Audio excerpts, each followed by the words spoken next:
台语文千万字，大家要跟大家做伙来拜一日。现代社会，大家拢做注重环保话题。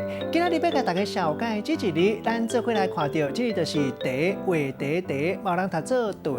这个茶古早就头壳兄意思，若考试要求解答的项目，咱讲问题题目题头，出问题咱讲出题，若签名咱讲是题名、题诗、题字。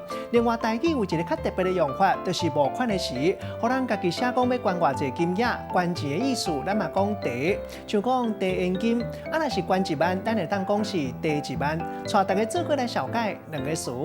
头一个读做速茶，就是学生囡仔转去爱写的功课作业；第二个词读做茶言，意思就是茶捐捐钱的意思。咱用一句话来举例。甲这两个词甲做伙，譬如讲，以前老师排的速茶较死板，即马就较活骨、较深色。像讲，这间学校的老师叫学生囡仔参加公益活动，做伙来茶言。